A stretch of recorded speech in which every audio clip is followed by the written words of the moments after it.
Hey guys, it's Jiggly here.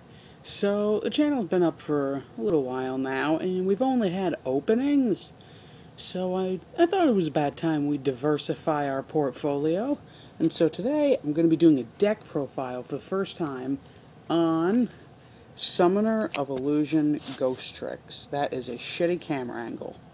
But yeah, sorry, I can't get that any better right now. But yeah, there's going to be Summoner of Illusion Ghostricks, and you guys might notice I'm on my Slifer playmat, and I'm not on my regular table because we got shit all over that table right now, and we have the air conditioner running because it's, what is today? June something near the end of the month. June 29th or 30th, I don't know, I'm on summer, I don't know what my days are. Anyway, so that's why it's not over there, and I just have a shitty camera. So, yeah. So today's build will be Summoner of Illusion Ghostricks. I don't know if you guys have ever seen anything on this build. It's very, very strange, to say the least. It revolves around this card right here, Summoner of Illusion. This card is ancient, and I get the feeling like a lot of people really don't know what this card does, so I'll explain its effect. It's a flip effect monster, and the it's actually really funny. The wording on this card is ancient wording. It's really weird. But basically its effect says, tribute one other monster you control. That means not this card. Tribute one other monster you control, special summon one fusion monster from your extra deck, and that fusion monster is destroyed at the end phase. So for those of you guys don't know, there's an insane combo with this card that revolves around this card, Gaia Drake, the Universal Force. So we will discuss that later at the end of the video. So yeah, we're just gonna do the build now. Okay, so we're running 2 Summoner of Illusions. It's in my opinion it goes better at 2. Because you still want that Ghostrick engine in there. I don't know. I feel like 2 works better. A lot of people can argue 3, and, you know, I wouldn't be against running 3. I just think that 2 runs better. This is just personal opinion, know how many you want to run. We are running BLS in here, so there are more lights other than him. Triple Jiangshi. Every Ghostrick deck ever needs these. You know, this is your Searcher, your Stratos. Please bring him back, Konami. We all desperately want him. And if Magdalene is at 3, there's no reason Stratos shouldn't be at 3. Just saying. Then we're going to be running 3 Spectre. This actually works way better than you'd think. 3 Spectre instead of 2. This card you almost always search if you don't already have one. Basically, if you have one of these, you might as well go for 2. If you don't have one of them, you might as well go for 1. And if you already have 2 of them, go for your Lantern or Jack Frost. This card is fantastic. I love Spectre. He's my favorite card in the deck. We're going to be running 2 Lantern and 2 Jack Frost. Now, the reason why I have both of these at 2 is because for certain situations you might want Lantern, and then for certain situations you might want Jack Frost. So the ability to just search out either one of them works. I don't have a full side deck yet, but in the side deck I'm going to have a 3rd Jack Frost and a 3rd Lantern, depending on what you need. You know, I mean, it just depends on what situation you need. Like, if you got some card that you can pop with Alucard, you know, just run Jack Frost, set it, and then if you already have a, you know, Alucard play set up, or you know you're going to be able to get out Alucard again, or something of that manner, of course, just set it and then destroy it, you know, it just works. Running double Stein, Beater, 1600. It's, I don't know how I feel about this card. It's, in my opinion, Jiangshi's a lot better, but that's just me. You know, I mean, I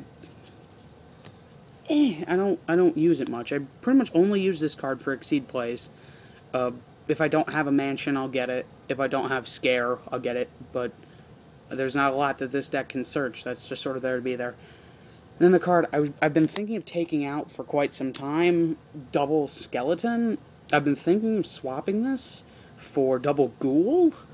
I've been playtesting the both of them, and I feel like both of them could work. Although I'm starting to like Ghoul a little bit more. I just haven't really had a chance to pick them up. But I would not go against side decking this card. Very unconventional Ghostrick card. So if you guys don't know, it has the regular everyday Ghostrick effect. But then it also says when this card is flipped face up, banish cards from the top of your opponent's deck equal to the number of Ghostrick monsters you have on the field. So if you only have this, you banish one from the top of their deck. And you banish it face down. So they have no idea what it is, and they have no way of getting that card back. So basically this card, if you have like multiple Ghostricks on the field, you might as well, flip them and then flip this, and then just do funky plays. And then Ghoul is basically like the Sirocco of Ghostricks, just combine them all into one attack. Which I've been liking that a lot more than this, but whatever. Then we're running double Valor for our other two lights. Pissed off that I don't have a second gold Valor because I screwed up my order on TCG Player, and I'm not gonna lie, I don't feel like paying $6 for another friggin' Valor. It's a great card, but that's a shit ton of money for one card. Maybe I'm cheap, I don't know, but that is a lot of money for one card. Now, I realize there are cards in here that are worth a lot of money. I've either had these, or I'm like, well, this is going to be like my one time of the year where I actually spend money on singles. It's something you guys probably don't know about me. I don't buy singles. I buy in bulk. But, nevertheless, I do buy singles, and I don't like paying more than, I'd say $15 for one card is my max. And I better only be buying one, maximum two of that card. I'm not buying three. That's a shit ton of money. And then to round out our monsters, BLS and Secret Rare Dark Arm. This card is my child. I love it. Then there's that Gold Rare BLS. I pretty much shit myself over. Sorry for the glare. My friggin' light is above me right now. It's like one of those fucking bugs swarming around it everywhere. I don't know. I don't know how to put it. It's just one of those lights.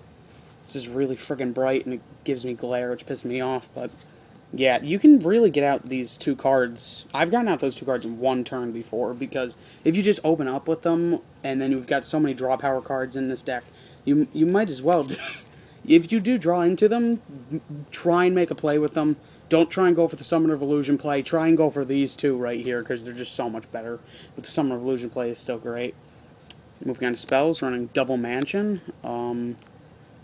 Honestly, 3 is cloggy, and I'm not going to run Terraforming, because we're already pretty pressed for spells as I can't speak right now. Anyway, I don't know, 2 runs better for me. I like it better, because you can search out with Stein, it gets cloggy. It gets cloggy if you have more than one, is my point, and even if it gets destroyed, you might have plays, you might not. I've not had many duels, and trust me, I've done hundreds of duels, and not hundreds, that's a bit of an exaggeration. I've probably done 100 duels with this deck on Dueling Network and Dev Pro, and I'd say 2, maybe 3 of them I've lost just because Mansion got destroyed. But that's because somebody made like a huge push for game, and that's what was saving me. Okay, and now 2, Book of Life, because we do have zombies that we can bring back. This card's actually extremely useful, just because, it has the ability to destroy your opponent, well, not destroy, banish your opponent's monsters from the graveyard. I mean, that in itself is just fairly good. If, they've got cards in the graveyard they have to work with. That's great, Try, like, get rid of their heroes, get rid of their Shadow Mist or their Alias from the graveyard before they do something, because heroes are going to be huge because the structure deck is coming out. Just do that stuff, or, like, banish their 3rd Dark so they can't get out Dark Arm next turn if they have them. So, I'm going to be running 2 Creature Swap. This card actually is really good in this deck. You wouldn't think it, but Creature Swap actually works really good. You give them your Jack Frost or your Lantern or Spectre. It does work. Then we're running... Oh, dear. What is this? Where is my other MST? I was hiding. It was hiding behind my other Creature Swap. You sneaky bastard. We're running double MST, double gold ghost MSTs. Those are freaking beautiful. Anyway, you know, MST is MST. We don't have a lot of destroying in this deck, so it's just good to have it. I would totally get rid of the both of them, get Heavy Storm, and then throw in, you know, something else in place of the second MST, but probably Bottomless or something, because there aren't a lot of traps.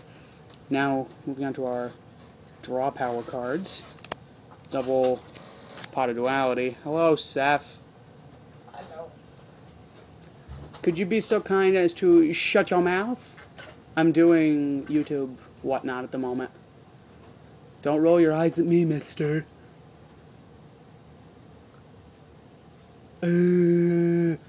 Anyway, so that's my little brother. Anyway, so double Duality, because Duality is Duality. Everybody loves Duality.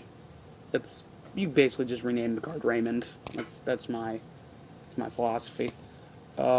Triple Upstart, because why not? Not enough draw power in this deck.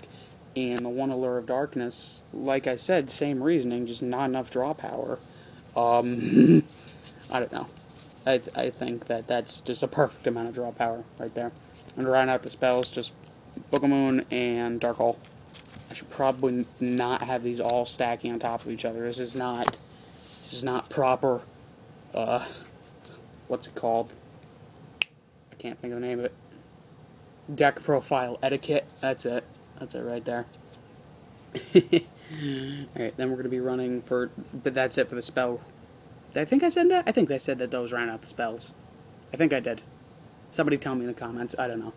So then we're going to be running Needle Sealing. This card is OP in Ghostricks. You guys all know that. That card's insane. The one Ghostrick scare, I don't know. I like this card. I do.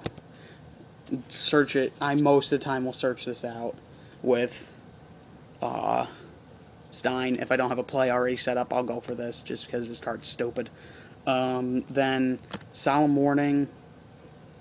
Solemn Warning is Solemn Warning. And then one of my favorite tech cards in the deck, Starlight Road. Now, a lot of people will give me shit for this because, you know, it's not the best, but I love this card because it stops them from Dark Calling. It stops them from mirror forcing my huge plays. I love it, but if I would trade this card out for anything, I'd probably trade it for a Breakthrough Skill or a Wiretap. You know, I would probably side deck this card, though. I love it. So, that's it for the main deck. That's 40 cards. That was not as easy as you'd think to cut down. Alright, so moving on to the extra deck. Double Gaia Drake, Universal Force. This card is your main beater. You know, you get it out with Summoner of Illusion. This card's insane. Now, time to talk about the combo. Summoner of Illusion says you special summon that fusion monster and it's destroyed at the end phase. This card says this card cannot be targeted or destroyed by the effects of effect monsters. So, Summoner of Illusion can't destroy it. OP. I love this. Then we're going to be running the one Ghostrick Alucard, and the only reason I have one in here is because I'm a cheap asshole, and I'm not going to buy two. I'm not going to buy two. I'm sorry. I mean, I pulled this one out of a pack, for God's sakes. We all remember this. That was the best card we got out of that box. Alucard is friggin' fantastic. I love it. I would love to have two, though, and I'd love to trade it out for one of these. 3 Duelahans. This is just what I'm running right now. If I had a second Alucard, I'd get rid of a Duelahan and play 2. But, you know, you do make this card a lot, and if you have a lot of Ghostricks on field, it can be nasty. But then you just... The main thing I'll do with this is I'll activate its effect once, I'll attack, and then main phase 2 I'll go into Downward Magician, because this card's absolutely insane. This card is... oh my god, I just love Downward Magician. It's literally, she's cooking pot, if you guys can't tell. It's beautiful. You know, Downward Magician, placed it on any rank 3 or lower. It's just too good. Because all the exceeds you run except for that are below 3, so that's pretty good. Leviathan Dragon, because Leviathan, why the hell not? The one Zen mains, Leviair, because you're going to be banishing stuff with Dark Armed and BLS. Acid Golem for that push for game. Or if you just want to be a troll, creature swap it. I love doing that. It makes people rage quit so much when they realize they just got creature swapped and Acid Golem with no exceed units. Did I just say exceed unit? I think I did. Overlay units, that's it. I don't. Sometimes I just don't speak Yu-Gi-Oh! The one Lionheart, because if we've got a bunch of level 1s, we might as well do this, because this card wins games. The only other fusion we're running is Cyber End Dragon for that push for game. And then the last card in the extra deck, you guys should be able to figure this one out. My favorite card, not my favorite card, I'm lying, Spectres here. Stardust Dragon, just because we run the Starlight Road, so why not? Alright guys, so that was the deck profile. Why don't you guys do me and Mike a favor, let us know how I did, because I'm a noob at this, down in the comments. Why don't you guys leave your comments on my deck profile, tell me what you think I could do better in this deck. I'd love to hear your guys' suggestions. I'm always working on improving this deck, but yeah, I'd just really like to hear what you guys have to say. But thank you guys for watching very much, and we will get some more content out to you guys soon. Some more diverse content. We're looking at much more diverse content other than openings, but that doesn't mean we're going to stop openings. Don't get me wrong. But we really appreciate it if you guys could subscribe, and also get your friends to subscribe. Get your sister, your mother, your brother, everyone to subscribe. Please, please do. So thank you guys very much for watching, and I will talk to you later.